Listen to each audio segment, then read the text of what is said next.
In order for Israel to succeed the United States as a ruling state in the world, not only must the US economy collapse and the US dollar collapse, and when the US dollar collapses, it brings down the whole world of paper money with it. And if you don't believe me, just wait. Just wait. Not only must the United States collapse its economy and its money, but in addition, Israel has to wage a big war, which even non-Muslim political analysts are now anticipating. A big war.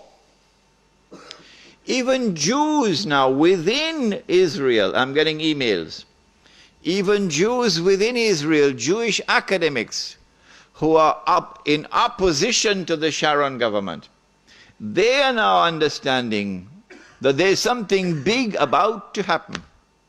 And they're warning the world about it. Of course, it's too late now. Israel has to wage this big war, which is already planned long ago. And the territory of the state of Israel will dramatically expand. And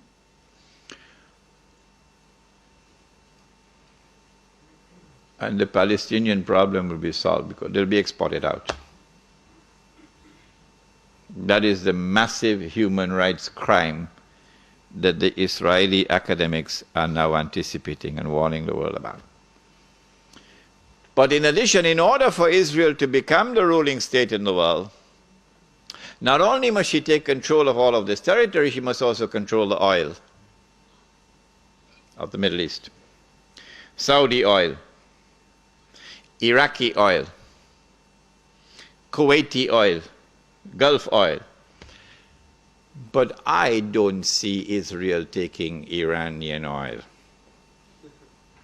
No. And you'd want to ask me why. Yes, you'd want to ask me why. In the question and answer session, not now. I don't see Israel touching the Iranian oil. Now that's going to be a very, very important event in world affairs. If Israel takes control of this oil, Israel will have her hands on the throat of the world. Not so much Britain and the United States, because Britain has North Sea oil. The United States has a lot of oil, sufficient to meet its domestic consumption. And so who is going to have Israel at their throats? The answer, Europe, Japan, and the rest of the world dependent upon Middle East oil, but particularly Europe and Japan. Which is why at this moment you will notice a lot of strange noises coming out of Europe in hostility to the United States.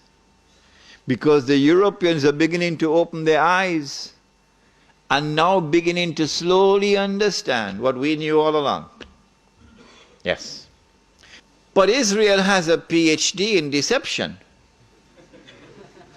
Because it's Dajjal at the back of this, the mastermind. And Israel would not want to wage a big war and appear to the world naked, clearly, as an aggressor. No, that's not deception.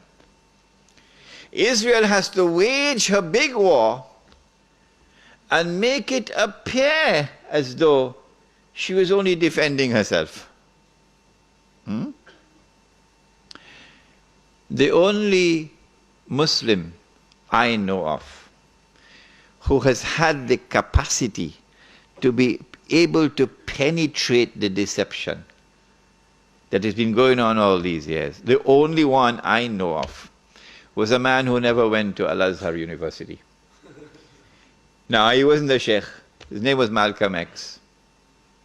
He's the only man I know of who had that eyes wish to see and could clearly recognize the strategy and the deception. Read Malcolm X. How is Israel going to launch this big war and yet get away from being perceived by the whole of humanity as the aggressor, blatant aggression. You have to come with a good strategy. The strategy is this. Ariel Sharon goes into Masjid al-Aqsa with 1,000 Israeli military with him, with their shoes on,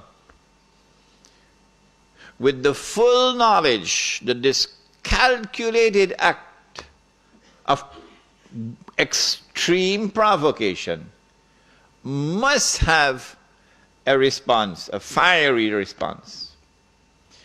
And as the flames of the new intifada emerge, you must keep it burning by committing upon the Palestinian people more and more atrocities that drive them into a greater and greater rage.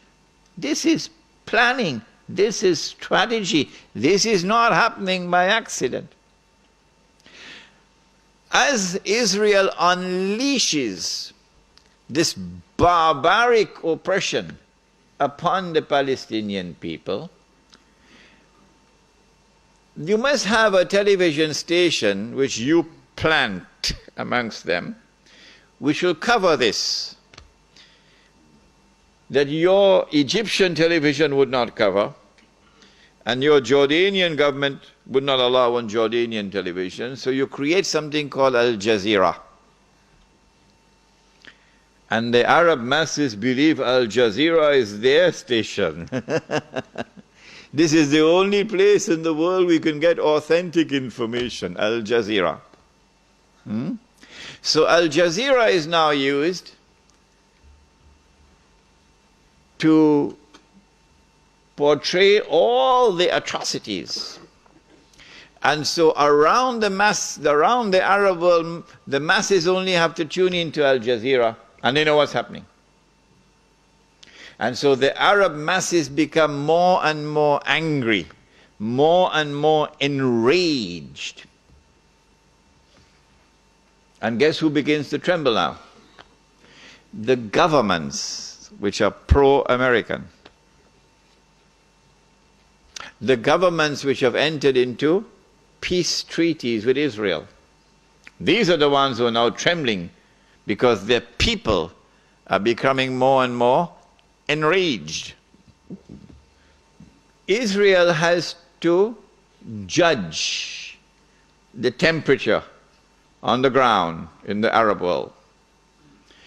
And because Israel has a strategic military alliance with the United States of America, it is when Israel judges the temperature to be hot enough, only then will Israel give the go-ahead to the United States to attack Iraq. Only then. And you have to inform the whole world in advance that you're going to attack Iraq. So the masses must be expecting it. Why? So that when the United States attacks Iraq, you would have the kind of spontaneous outburst from the Arab masses that you want. That they will take to the streets in massive demonstrations. The kind which brought down Zulfikar Ali Bhutto in Pakistan. They tested this formula. They tested this formula because they were actively involved in all that drama in Iran. Oh yes. Without in any way being uncharitable or lessening in any way my appreciation and my respect and the honor which I have for those who led the Iranian Revolution. I have to admit that in addition to their sincere efforts and their struggle against the oppression of the Shah, that there were also others that worked to help them without their even knowing it. So they have finessed this methodology of how to bring the masses out onto the streets. And this is what is about to occur. as the masses go out onto the streets,